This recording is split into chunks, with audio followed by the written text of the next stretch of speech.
नैबेयाव एबार 18थि पूब देफिलिये राज महोत्सवआव नावकाटायाव एबार गाजा गोमजायै जानो थांदों।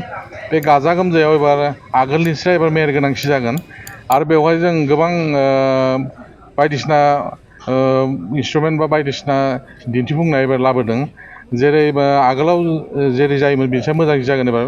जेनेबा मिना बाजार दं, बिनि सायाव जोंनि जिथु नौदिनिया बा 9 दिन जोंनि जिथु प्रग्राम, बे प्रग्रामाव मोनफ्रोमबो प्रग्रामाव जोंहा बादायलायनाय, मुसुरनाय, दामनाय देनाय गासैबो थागोन। आरो जिथु जोंनि दाख्लै बावैसो देरहासार जालांनाय आद्यास्रि सुपार डेन्साराव बिथाङाबो फैगोन। बेजों लोगोसे मासुम नार्जारी फैगोन।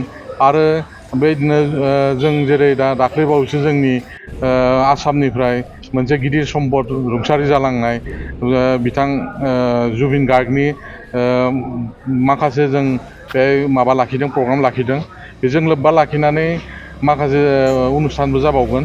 आरो माखासे जोंना जेरै माबा दंबावो जोंना बे देंखोगिरि, बर' देंखोगिरि बे 7 दङ जोंना।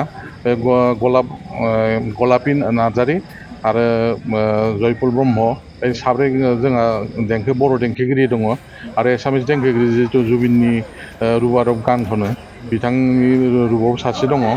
आरो माखासे प्रग्राम जेरै हारिमु दिन्थिफुंनाय लाइमोन जोंनि जिथु ओनसोलनि ओंखारबोनाय, दावगाबोनाय जिथु लाइमोन माबाफोर गथ'फोरनि बेफोरनि दिन्थिफुंनायबो जों दिन्थिगोन।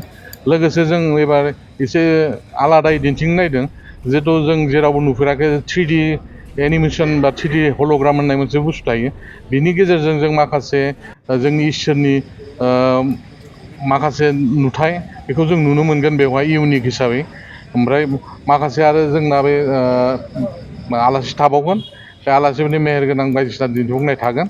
बेखिनिखौ बुंनानै आं आरो बे जोंनि थियेटार दङ मोननै। मोनसेया जाबाय एसामिस थियेटार मोननैबो। मोनसेया जाबाय राजमुकुट आरो मोनसेया हेंगुल।